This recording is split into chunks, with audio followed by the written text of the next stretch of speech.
Bonjour, je me présente, Zineb Amran, directrice adjointe des études et de la stratégie territoriale à Grand Paris Aménagement. Je vais aujourd'hui vous parler d'urbanisme transitoire. Vous pourrez à la fin de ma présentation pendant ma présentation écrire vos questions auxquelles je répondrai à la fin de la présentation. Pour démarrer, je vous ai mis un pêle-mêle de photos d'actions d'urbanisme transitoire. Ces actions, comme vous le constatez sur les images, sont de nature différente et sur des sites extrêmement différents. On a aussi bien du coworking en haut à gauche qu'une pépinière transitoire au Grou à Nanterre, qu'un espace de restauration avec une œuvre d'art monumentale à la Halle Darwin de Bordeaux. En dessous, une installation temporaire, un week-end sur les berges de Seine à Vitry-sur-Seine. À côté, une œuvre d'art qui a été réalisée dans le cadre d'un musée éphémère à Ivry. Et enfin, un peu anecdotique, les moutons de la plaine Montjean à Rungis, qui sont venus occuper, en attendant l'installation d'agriculteurs biologiques, ce pré en jachère et pendant quelques années.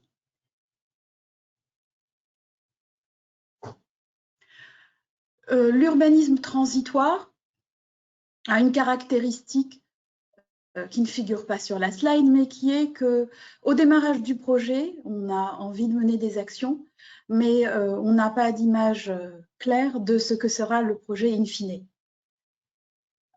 Ce à quoi on aboutit est souvent très différent de ce qu'on avait imaginé. Et c'est ça qui est extrêmement intéressant et gratifiant parce que dans la plupart des cas, le résultat dépasse largement les attentes. Les démarches qui sont menées dans le cadre de l'urbanisme transitoire sont de nature très différente, comme vous l'avez vu précédemment, mais ont des composantes qui se retrouvent à chaque fois, qui sont un site, inoccupé en général, qu'il soit bâti ou friche, un propriétaire, public ou privé, qui pourra être la collectivité territoriale, mais qui pourra aussi être un autre propriétaire, des usagers dont le nombre et la nature, elles aussi, varient largement. Le succès de l'action d'urbanisme transitoire sera défini par le nombre d'usagers qui seront les occupants, les utilisateurs, les visiteurs, les associations, et une durée qui, elle, est toujours limitée au démarrage du projet. Ensuite, on verra que certains projets, en raison de leur succès et de l'intérêt qu'ils présentent, pourront être pérennisés. Mais ce n'est pas la règle. La règle, c'est de démarrer toujours sur une durée provisoire, éphémère, temporaire.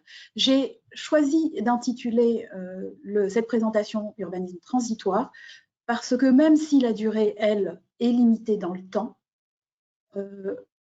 ce n'est pas juste une opération ponctuelle, c'est une transition d'un état initial vers un projet urbain en construction. Les enjeux de l'urbanisme transitoire sont au départ d'éviter les squats, de rentabiliser un foncier inexploité, de limiter les frais de gestion, de portage de ce foncier. Mais les actions qui ont été menées ont permis d'identifier d'autres enjeux que ceux initiaux, qui sont selon la nature de l'opération, qui peuvent être des enjeux environnementaux, lorsqu'on fait une pépinière temporaire, de l'agriculture urbaine, des jardins partagés. Toutes ces actions permettent de reconstituer de la biodiversité sur des sites qui souvent sont des friches et donc permettent de cultiver, produire, expérimenter. Donc, on a de nombreux enjeux liés à la question de l'environnement, des enjeux sociétaux quand on fait de l'hébergement temporaire, du commerce, de l'artisanat, des œuvres d'art, des épiceries sociales. Tout ça permet de mutualiser, partager, se cultiver, vivre ensemble, Donc, de nombreux enjeux et bénéfices sociétaux qui n'étaient pas forcément au démarrage du projet un objectif envisagé. Il y a également des enjeux de développement économique solidaire. On peut avoir des Fab Labs, du coworking, des locaux loués à des entreprises à des prix inférieurs à ceux du marché. Ça permet d'innover, d'entreprendre, de prototyper et de développer des choses nouvelles. Innover, je l'ai mis dans le développement économique, mais en réalité, il peut s'appliquer à n'importe lequel des enjeux.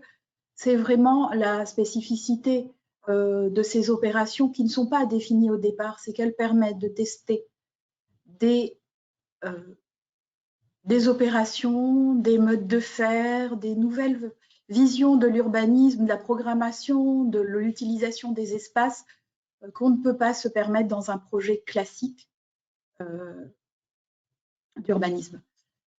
L'urbanisme transitoire permet aussi de faire de la démocratie participative, de co-construire le projet, de le coproduire avec les futurs utilisateurs, usagers et habitants, de préfigurer une programmation qui n'était pas ficelée totalement ou bouclée à l'avance.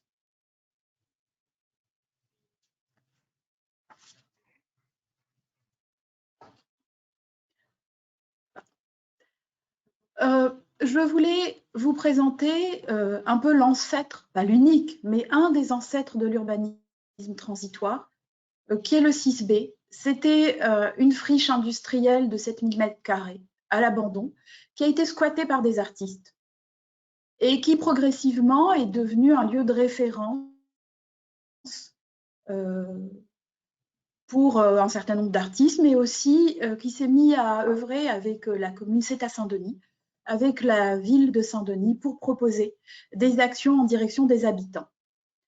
En 2010, le propriétaire souhaite reprendre possession des lieux et la collectivité, les artistes en place, proposent une alternative à une réhabilitation classique qui est de leur laisser sous bail ce bâtiment qui va devenir une association autogérée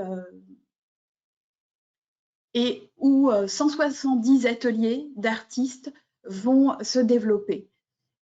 En plus de lieux mutualisés de création, d'animation, de concerts, de spectacles. Comme on peut le voir sur les images, il y a des expositions, des fêtes, des espaces, le Paris-Plage de Saint-Denis, enfin le Saint-Denis-Plage qui se développe au 6B.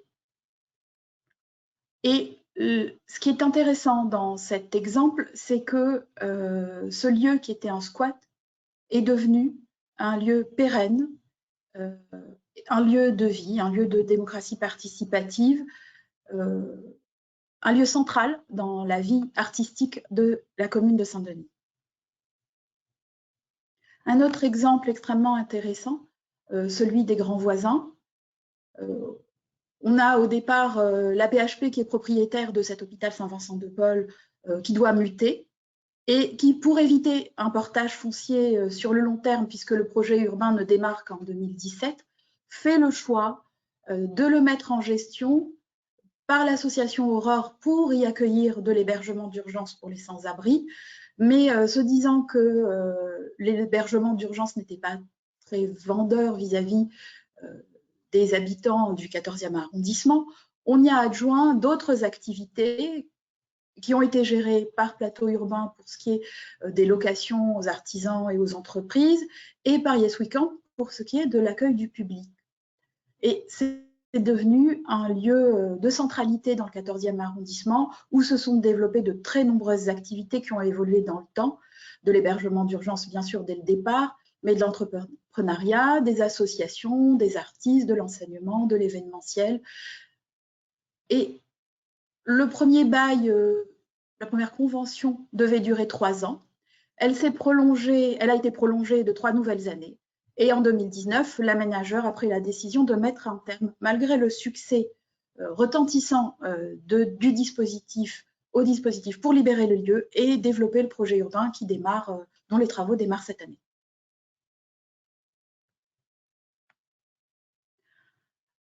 Les deux exemples précédents me semblaient intéressants parce que pour l'un, c'est totalement un squat d'artistes et finalement il a été pérennisé.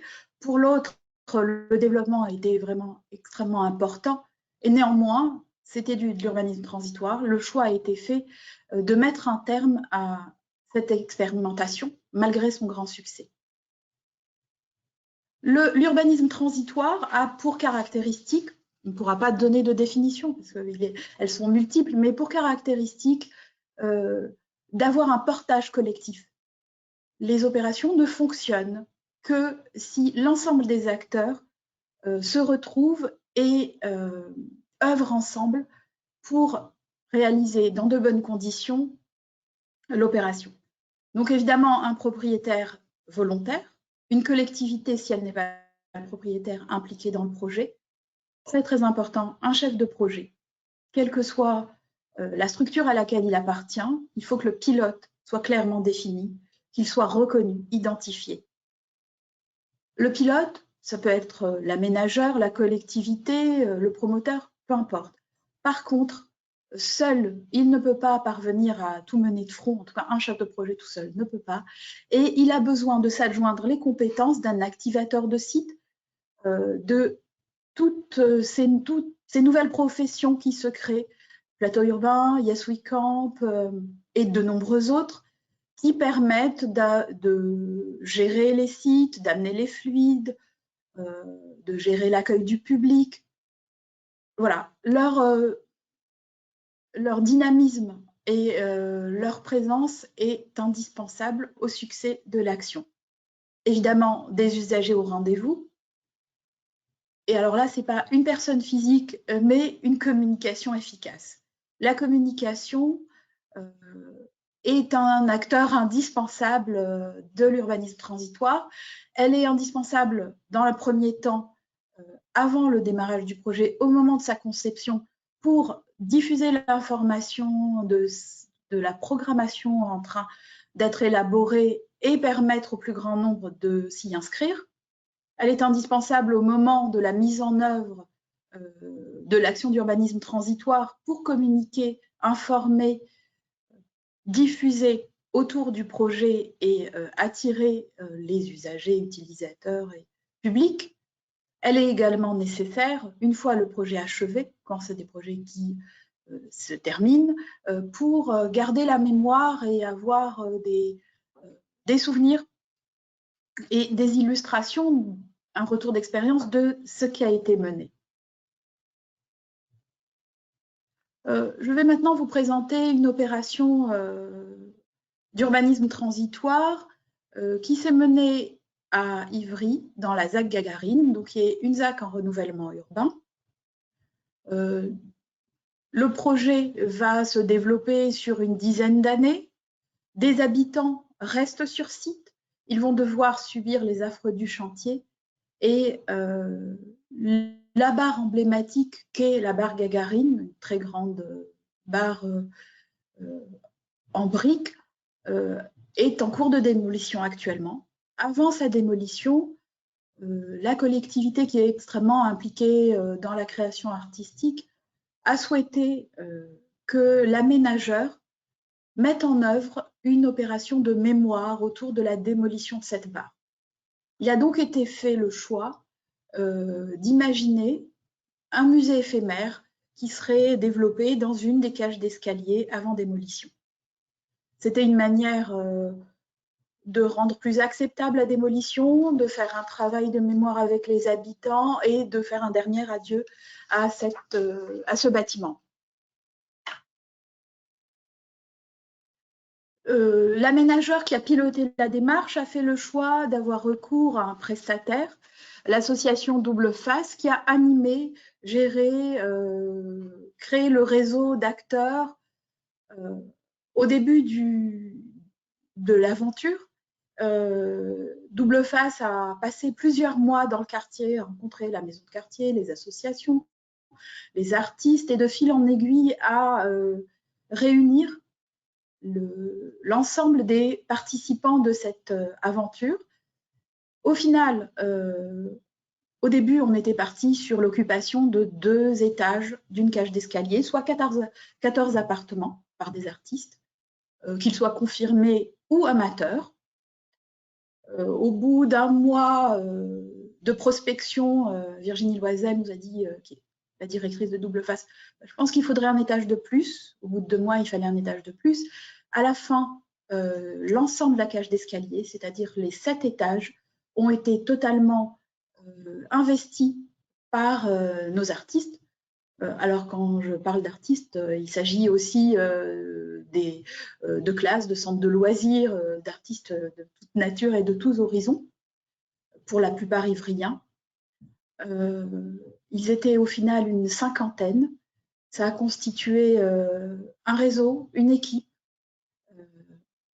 et ils ont constitué cet incroyable parcours artistique que je vais illustrer par 2 appartements.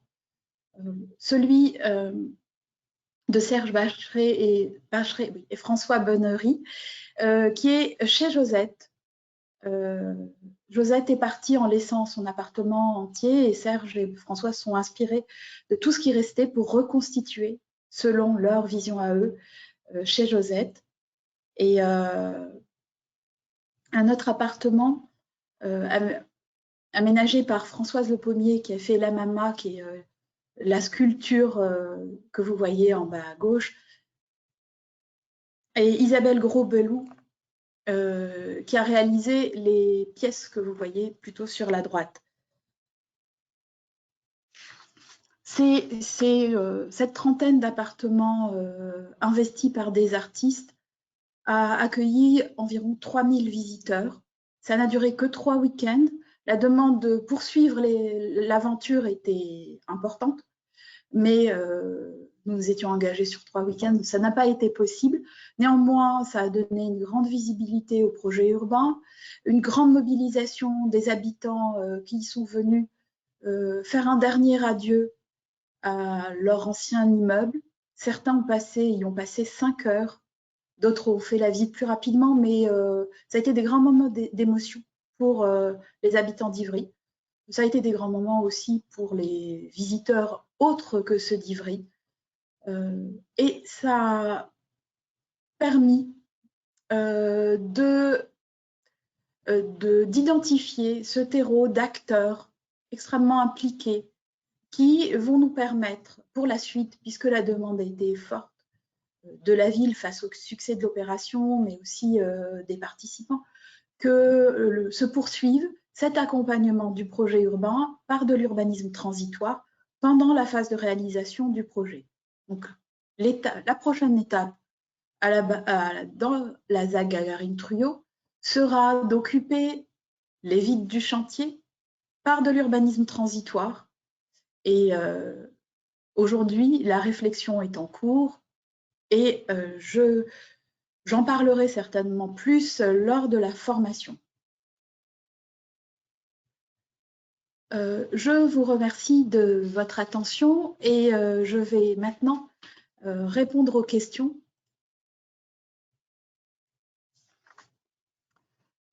Qui ont été posées.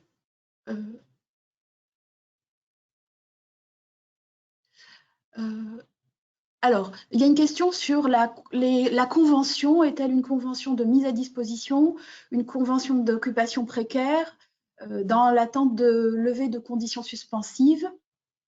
Alors, la question des modalités juridiques de passation de contrat avec les occupants peut être gérée de plusieurs manières. Ça peut être une convention d'occupation, ça peut être une convention de mise à disposition. Les formes juridiques seront expliquées plus longuement lors de la formation qui vous est proposée sur le sujet. Aujourd'hui, je n'ai pas le temps, dans le délai du webinaire, de développer plus longuement le sujet. Alors, quel type de financement? Les financements sont un sujet épineux. Parfois, quand il y a des locations, comme c'était le cas dans les grands voisins, dans le 14e arrondissement, les plateaux urbains a apporté l'électricité, l'eau, le gaz et a mis en location à des prix inférieurs à ceux du marché les espaces aménagés par leurs soins. Ces locations ont permis de financer l'opération d'urbanisme transitoire. C'était possible là de cette façon parce qu'on est dans le 14e arrondissement, dans Paris, en site dense et avec une demande forte.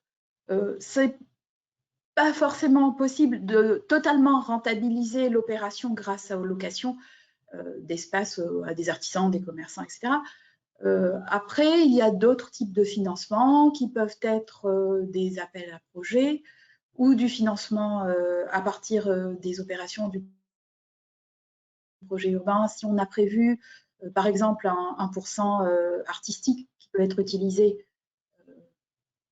avant pour ce type d'opération. Mais c'est pareil, la question financière sera traitée lors de la formation.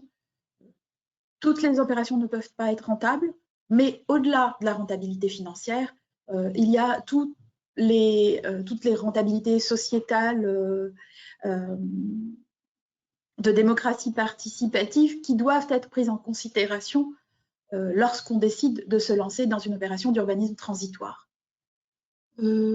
Comment choisir entre plusieurs projets, associations qui souhaitent investir le lieu? Alors, moi, j'ai envie de vous répondre, il ne faut pas choisir. Il faut un lieu investi par une seule association est un lieu qui risque, si l'association est défaillante ou insuffisamment outillée, de ne pas être occupé pleinement. Donc, la solution idéale est d'avoir plusieurs occupants, un pilote, mais plusieurs associations ou prestataires ou structures qui permettent, plus la densité d'offres est importante, plus on a de chances d'avoir un nombre important de visiteurs et d'attirer du monde. La formation se fera-t-elle en présentiel uniquement ou en ligne également? Alors, la formation est prévue sur 2 jours, en présentiel, avec une visite de site d'urbanisme transitoire et la réalisation d'un cas pratique qui pourra être un projet apporté par l'un des participants ou un projet que je proposerai.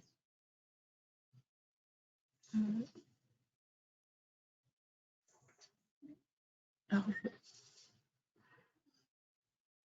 sais pas si j'ai fait le tour de l'ensemble des questions.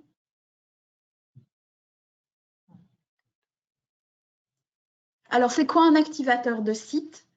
Alors, j'appelle ça un activateur de site, mais eux s'appelleront de façon différente. C'est toutes ces structures associatives ou entrepreneuriales qui se développent de plus en plus aujourd'hui et qui permettent de gérer les lieux, les sites d'urbanisme transitoire.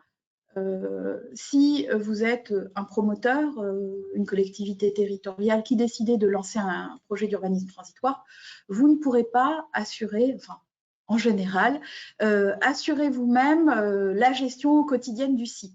Donc, il est plus simple de se reposer sur des structures qui savent le faire, qui ont l'habitude de le faire et dont c'est le métier, qui sont constituées d'architectes, d'urbanistes, d'artistes, de gestionnaires de sites, qui vont, si c'est un bâtiment à l'abandon, ramener à nouveau les fluides, faire des aménagements sommaires qui permettront de les occuper, qui vont les mettre en location, qui vont installer, rechercher. Par exemple, on peut être sur un site dont la programmation n'est pas définie. Alors, soit elle est définie par le porteur du projet, soit elle est définie avec l'activateur de site. Et ensuite, alors, on peut se dire, par exemple, sur les berges de Seine, la question était de savoir qu'est-ce qu'on va y mettre.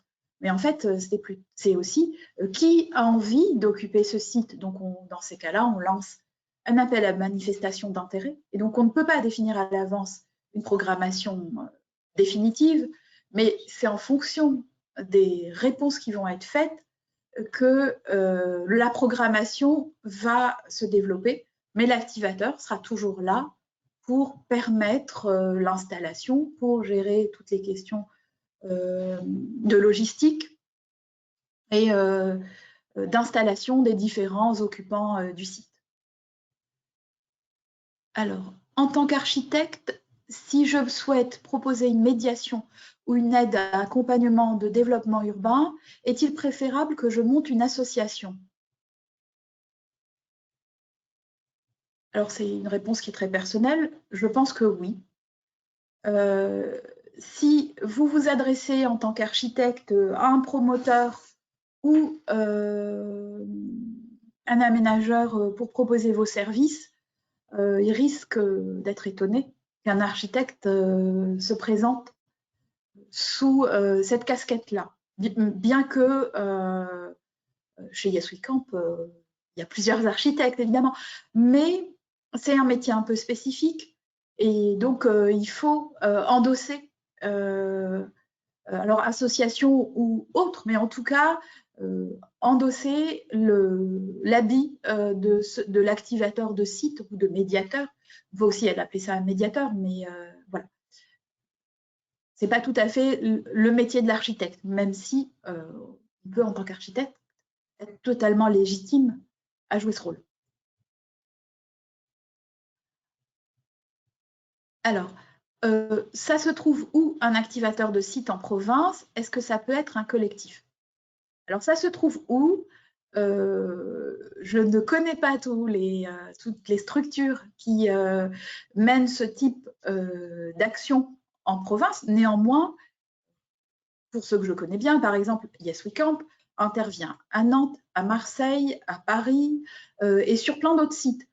C'est en général effectivement des collectifs qui développent leur activité et qui répondent à des consultations aussi bien en Île-de-France ou là où ils sont localisés ou sur des sites qu'ils ne connaissent pas. Donc on peut vous lancer un AMI ou un appel d'offres et vous aurez des réponses peut-être locales, mais également d'activateurs de sites ou de collectifs qui sont localisés ailleurs qu'en province, en tout cas, que dans votre ville.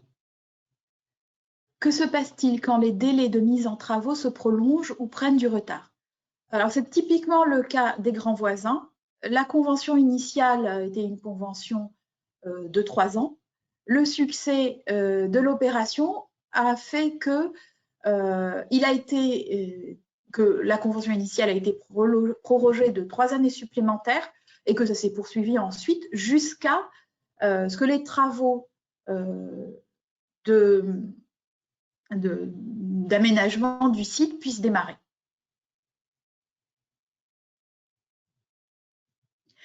Voilà, je vous remercie pour votre attention et je vous souhaite une bonne journée. Merci et au revoir.